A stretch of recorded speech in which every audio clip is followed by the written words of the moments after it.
Olá, queridas! Sejam bem-vindas e hoje nós vamos falar sobre a diferença de dependente e codependente.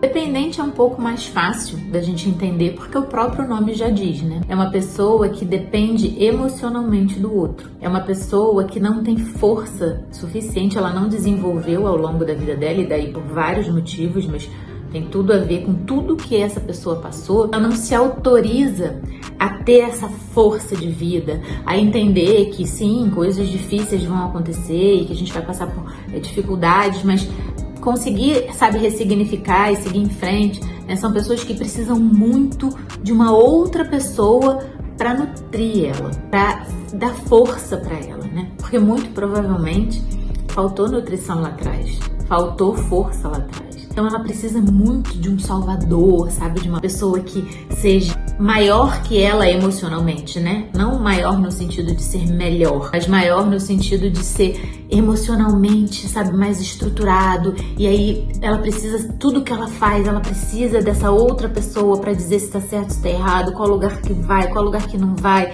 Isso não tem nada a ver com cooperação, porque cooperação é algo super importante no relacionamento. Isso não tem a ver com cooperação, isso tem a ver com dependência.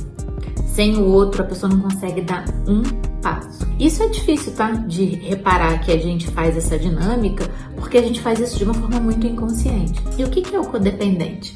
O codependente é o que precisa que alguém dependa dele. Então, essa relação codependente com o dependente, sim, é uma relação extremamente desequilibrada, mas é uma relação que dá muito certo. É um certo ponto. Por quê? Porque você tem uma pessoa que quer depender e você tem uma que quer que ela dependa de você. A temática super fecha, né? Só que não, porque tá todo mundo ali querendo a mais do outro, Tá todo mundo ali em desequilíbrio nas suas trocas. Então, o codependente normalmente são pessoas que são um pouco mais controladoras, são pessoas que são mais, até líderes mesmo, de que tem mais voz, que tem mais força, mas que precisam diminuir o outro para que ele sinta o controle. Para que ele tenha poder, ele entende que para que ele tenha o poder, manipular não é muito termo, mas é como se fosse manipular, mas ele faz de uma forma, porque manipular a gente vai entrar em outro tema aqui, e eu não quero fugir do nosso tema aqui raiz. Mas ele vai fazendo de uma forma, ele vai arquitetando de que as coisas vão acontecendo exatamente do jeito que ele quer que aconteça. E o que ele dá para essa dependente? Tudo que essa dependente precisa. Ele consegue nutrir, achar que nutre ela, achar que ele é melhor do que ela. Ele acha mesmo que ele é melhor do que ela, mas na verdade isso tudo é um controle, Isso tudo é uma forma dele controlar. Eu tô botando ele e ela, mas pode ser ao contrário, Não necessariamente isso é do masculino e do feminino. Tô falando de uma relação, eu tô botando como se fosse homem e mulher pra ficar mais fácil aqui pra gente entender, mas essa dinâmica pode ser de qualquer jeito. Mas vamos supor que a dependente fosse a mulher e o codependente fosse o homem. Então, o codependente, ele precisa que essa mulher dependa dele. Então, só que isso é de uma forma muito oculta. Isso é de uma forma muito não dita. Então, ele vai proporcionar tudo o que ela precisa, de repente, para não trabalhar. Então, ele vai oferecer tudo o que ela precisa para ela não trabalhar, se ele entender que o trabalho de alguma forma incomoda ele, ou que o trabalho de alguma forma vai dar uma independência para ela. É como se ele quisesse guardar essa dependente numa caixinha, Num potinho. Tipo, olha, eu te dou, numa torre, eu te dou tudo que você quiser para você não precisar sair daqui. E ela, que já não tem muita força, que não vai se questionar do tipo, poxa, mas eu tô numa redoma, Ou então, eu tenho isso, mas eu sou tolhida aqui. Eu ganho isso aqui, mas isso aqui eu não posso fazer. São os combinados, que o codependente vai colocando de uma forma muito sutil para que essa dependente vá ficando cada vez mais dependente. E aí, com o tempo, com o passar do tempo nessa relação, essa relação fica doentia. Porque a gente tem uma pessoa a dependente que não consegue dar um passo sem falar com a pessoa que guia, sem o dependente, sem a base dela.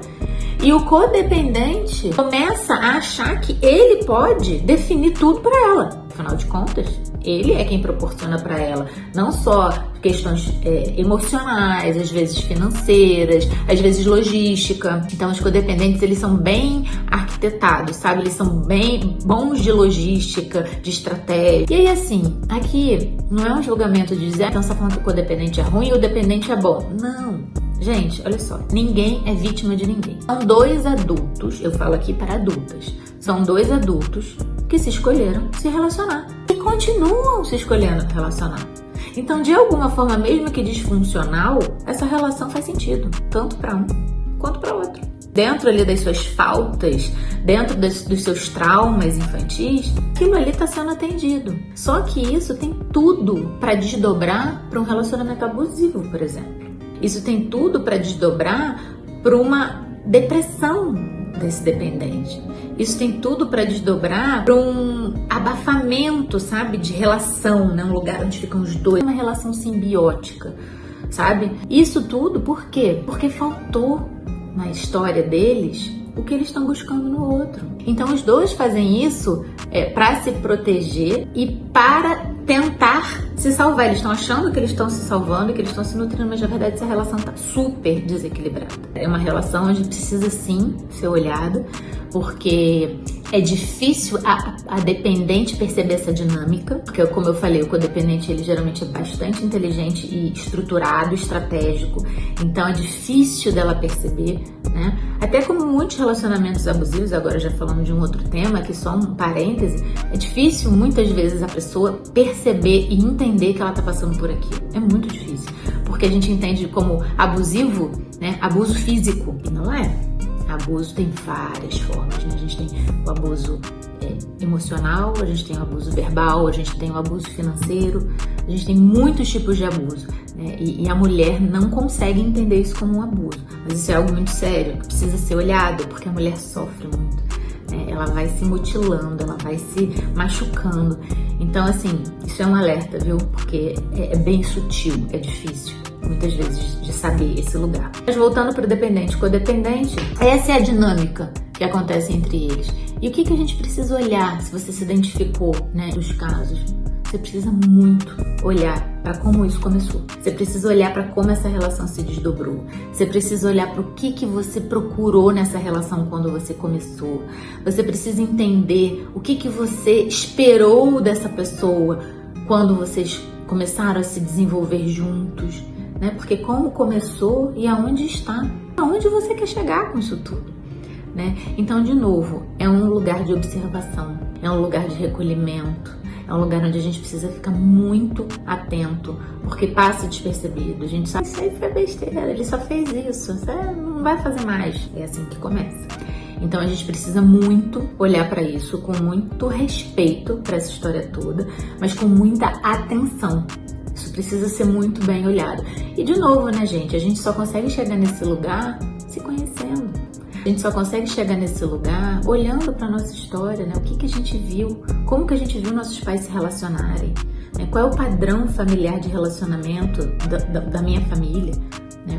Como é que são os casais, o que eu entendi por amor, o que eu entendi, teve agressão, não teve agressão, teve traição.